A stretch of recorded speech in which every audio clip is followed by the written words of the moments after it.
Hi welcome to busy bus Telugu. ఈరోజు match కోసం India New Zealand last T20 match చూద్దామని college నుంచి కానీ ఆఫీస్ నుంచి కానీ స్కూల్ నుంచి కానీ వచ్చి కూర్చొని చూసి ఇండియన్ టీం బ్యాటింగ్ చూసి షాక్ అయిపోయిన వాళ్ళు ఎంతమంది కామెంట్లో షేర్ చేసుకోండి. ఈరోజు Indian team batting performance, clean hitting, powerful hitting చూసి నెక్స్ట్ వచ్చే T20 వరల్డ్ కప్ కంటే కమింగ్ ఫిబ్రవరిలో జరిగే T20 వరల్డ్ కప్కి కంపల్సరీగా మనమే కప్పు కొట్టబోతున్నామనే భరోసా క్లియర్గా ప్యూర్గా ఇచ్చారనమాట.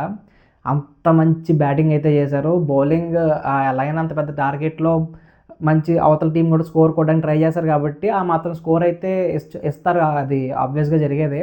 కానీ బ్యాటింగ్ మాస్ పర్ఫార్మెన్స్, ఎస్పెషల్గా ఇషాన్ కిషన్ కొడుతున్న షాట్స్ ఉంటాయి మొత్తం. యాక్చువల్గా అది సంజు శాంసన్ హోమ్ గ్రౌండ్ కాస్త ఇషాన్ కిషన్ హోమ్ గ్రౌండ్గా మారిపోయిందనమాట. ఇప్పుడు కూడా ఈ 5 T20s కూడా సంజు శాంసన్ ఇషాన్ కిషన్నే ప్లేయింగ్ లెవెల్లో పెట్టడానికి కష్టపడి ఆడుతూ అవుట్ అయిపోతున్నట్టుగా నాకు అనిపించింది. ఈ బ్యాటింగ్ చూస్తుంటే ఎన్ని మంచి ఛాన్సులు ఇస్తున్నా సరే ఇషాన్ కిషన్ దాన్ని యూటిలైజ్ చేసుకొని మంచి బ్యాటింగ్ అయితే ఆడలేకపోతున్నాడు.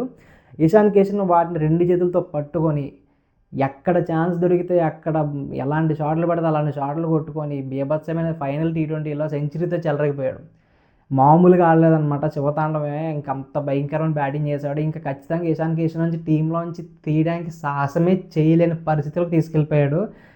మనం నెక్స్ట్ మన బౌలింగ్ వచ్చేటప్పుడు సంజు శాంసన్ కీపింగ్ లోస్ అయితే ఇషాన్ కిషన్కి ఇచ్చేసాడు. ఇషాన్ కిషన్ కీపింగ్ చేశాడు. దాని ఇండికేషన్ ఏంటంటే మనకి ఫస్ట్ T20 అంటే T20 వరల్డ్ కప్లో ఫస్ట్ మ్యాచ్లో ఇండియా ఆడే మ్యాచ్లో ఖచ్చితంగా ఇషాన్ కిషన్ ప్లేయింగ్ లెవెన్లో ఆడబోతున్నాడని ఇండికేషన్ అయితే ఇచ్చేశారు క్లియర్గా టీమిండియా మేనేజ్మెంట్ కూడా.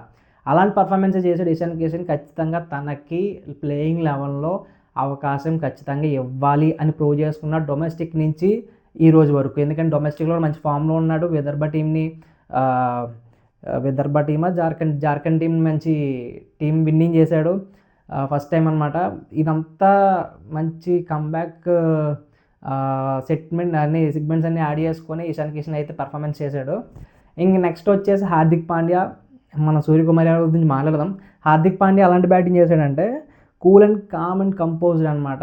ఏ బాల్ని ఎటువైపు కొట్టాలి, ఎలా కొట్టాలి, చాలా క్యాలిక్యులేటెడ్ షాట్స్తో కొట్టాడు అనమాట. అందరూ ఎటు పడితే అటు కొట్టడం కాకుండా వెయిట్ అంటే శాంట్నర్ వేసే స్లో బాల్స్ని ఏ వైపు కొట్టాలి, ఏ గ్యాప్లో కొట్టాలి, ఎంత టైమింగ్తో కొట్టాలని చాలా క్యాలిక్యులేటెడ్గా చాలా తను ఒక ఐడియా పెట్టుకున్నాడు. మన అండర్ ప్రెషర్లో రన్స్ ఎలా కొట్టాలి, అలాంటి బాల్కి మనం బ్యాటింగ్ చేయాలని క్లియర్గా ఒక ప్రాసెస్తో ఆడాడు అనమాట.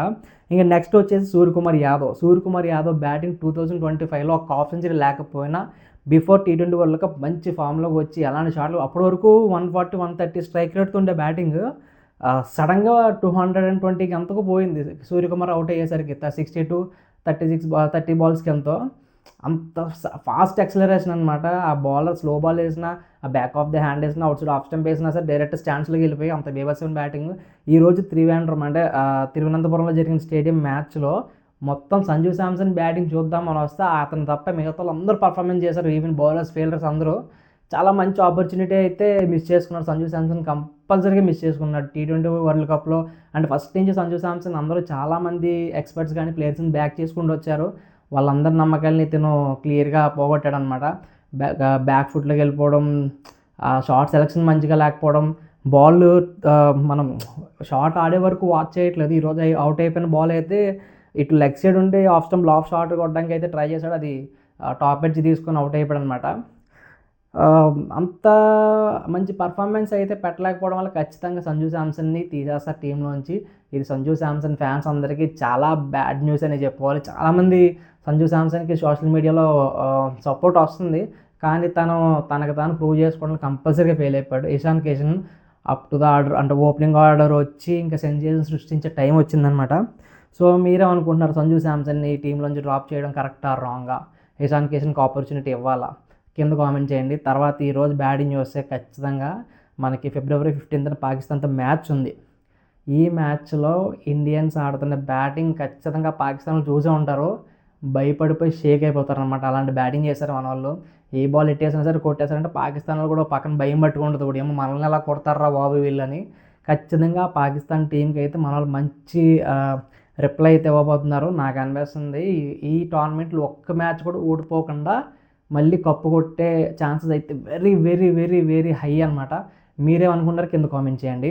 అండ్ ఇలాంటి క్రికెట్ అప్డేట్స్ గురించి మనం రెగ్యులర్గా మాట్లాడుకుందాం. నా ఛానల్ సబ్స్క్రైబ్ చేసుకొని వీడియోకి లైక్ చేయండి.